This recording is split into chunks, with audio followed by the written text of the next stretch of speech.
Hello, what's up mga guys, no? For today's video, ituturo ko sa inyo kung paano tayo maka-earn dito sa YouTube about sa tagging ng items, no? Or tag items. So, bagong features to ni YouTube, no, na na-deploy na. Tsaka dito makikita nyo sa ilalim, the more you tag, the more you earn. Tagging you and all videos creates more chances to boost your earnings within your tap to learn more. So, ito is once na monetize ka na sa YouTube, meron ko lang i-activate na settings dun sa YouTube Studio. So, dapat kung meron kang laptop or desktop, so mas maigi. So, kung dito naman sa cellphone, so or cellphone user ka lang, ito i-follow mo lang yung video. Okay, so first punta ka dito sa YouTube Studio channel. So yan po yung link. Okay, so kasi naka-bookmark na to. Tapos once na nakapunta na ka na sa Chrome browser mo, i-desktop site mo lang. Makikita mo yung desktop site. Okay, so yan, desktop site mo lang. Okay, so after nyan, since na naka-save na to sa cellphone ko yung link, so if ever na hindi nyo to makuha or ma-access yung link dito sa cellphone nyo, kasi nga is mahirap kung kapag cellphone user ka, pero kung desktop or laptop mas madali lang kasi i-login mo lang yung sa YouTube, saka punta ka na sa studio. Kasi minsan kung dito sa cellphone, nagda-direct dun sa YouTube Studio talaga na app. So dito hindi mo makikita yung settings na i-activate natin. Okay, so punta ka dito and then click mo lang yung return to studio. So yan, parang naka-desktop yung layout niya, desktop. Okay, so yan, nakikita mo na ito yung YouTube Studio ko. So makikita niyo dito mga idol. So kung meron yung mga updates, so tag weekly to increase earnings, get the most out of YouTube shopping by tagging relevant products weekly. So meron kang mga video na unboxing reviews, so mas maganda yun kasi maraming product na compatible sa video mo. So mas madami kang matag. Okay, so FYI lang, so ngayong araw lang ako nag-activate nito at saka i-try natin kung paano siya paano gagalaw yung earnings, no. Syempre maybe kung meron kang product list. Okay, so kung marami kang product reviews, unboxing at ibang mga videos na merong mga items, even sa mga shopping, no, mga dress, lahat basta based doon sa video mo or compatible doon sa video mo, i-search mo lang yung product at saka pwede mo na matag at saka ma-attach yung mga item doon sa video mo.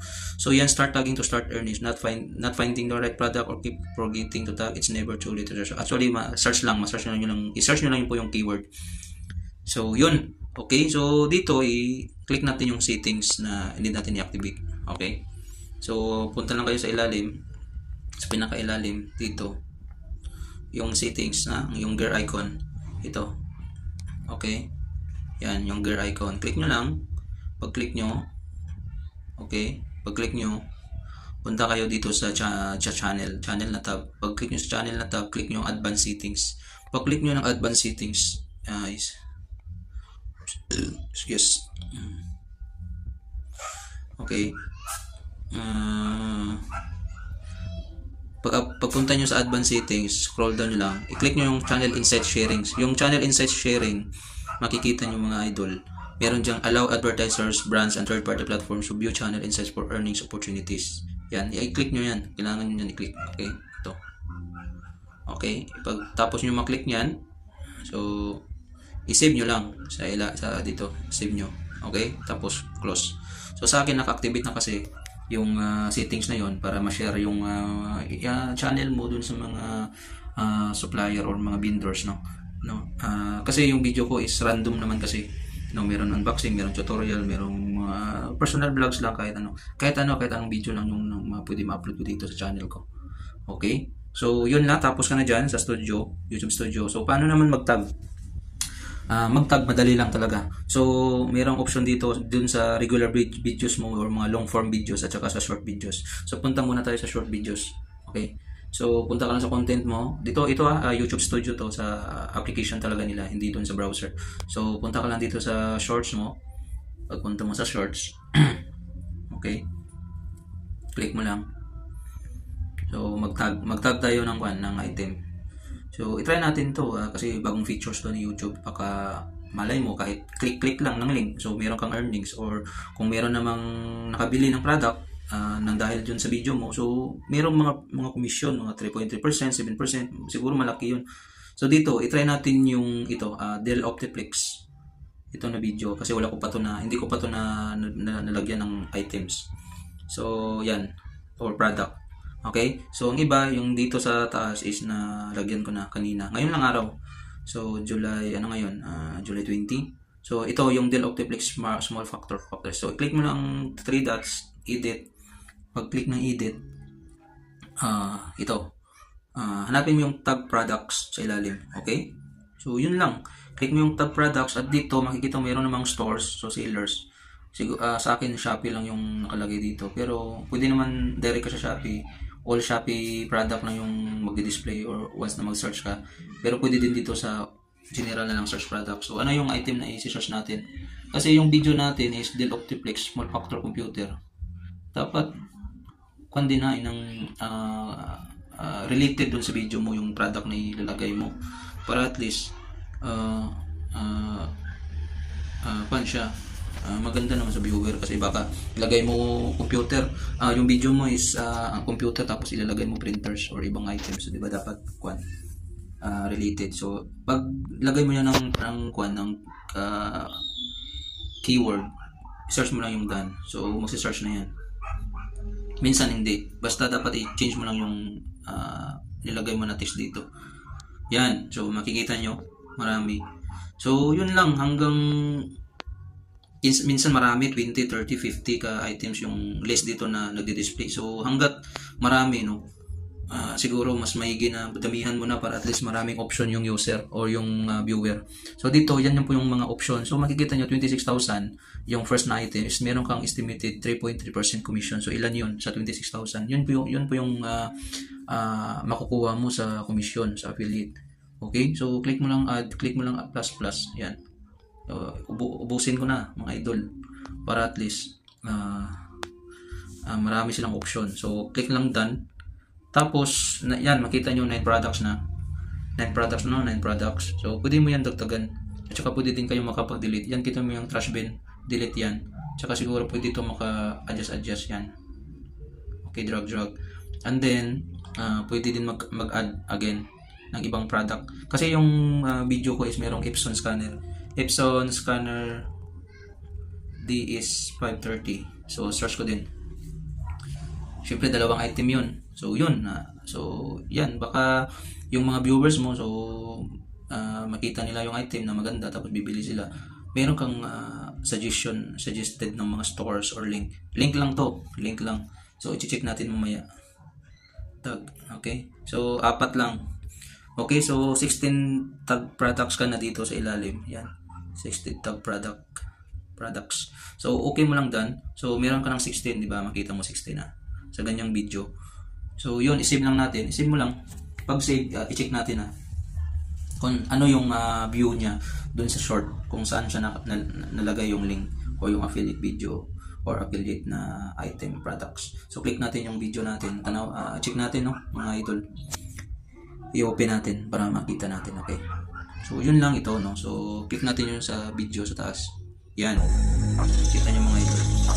Yan, so yan yung video, at saka dito nagre-reflect yung, okay, wait,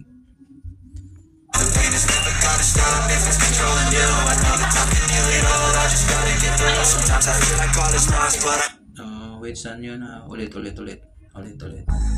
Yan. So yan mga idol, ito sa taas. Yan. Okay, so yun yung maganda ngayon sa lagyan nila ng feature. Hindi ka na mag-apply dun sa, diba, sa ibang mga application like kanang social media like TikTok, na mag-create ka pa ng account para maka-affiliate ka pa, mag-apply ka pa. So dito sa YouTube, once na monetize ka na, pwede ka na makapag-tag ng mga items na merong commission at saka parang affiliation siya yung strategy nila. So kung i-check natin, i-click natin yung item, so kung yung user or viewer na click dito, so mag-redirect yan dun sa shop, no, na na-select natin. At saka kung magbili siya, no, so kung magbili siya, meron kang commission. At saka kung hindi naman siya nagbili, tapos meron lang siya nag-click lang siya, no, pumunta doon sa shop. So yun, siguro mayroon ding commission yun. Pwede ka kung mag-click yung user, meron siyang option yan. Nakita niyo mga product. Yan yung sinabi ko kanina, hanggat marami yung option or list na nagsasuggest, i-add nyo na lahat para maraming option si viewer. Okay, kasi kung gusto niya magbili ng Epson Workforce DS730 or DS530, mag-click niya lang yung view link at saka doon na siya pupunta sa Shopee. Okay? So yun lang mga idol. At saka about naman sa video, kasi yun, no? Short video. Same lang din yung gagawin nyo. Punta ka sa video mo, your video, yung mga long form video. Same lang din yung gagawin. I-edit nyo lang, hanapin nyo yung mga video na meron kang mga item related, no, unboxing, reviews, lahat. So yun, sample nito is cleaning Acer Veroton small factor desktop. So click mo yan, click mo lang yung edit, at saka yun, edit mo lang. Same lang din yung process. At saka hanapin mo yung tag product dito sa ilalim. Yan, tag product.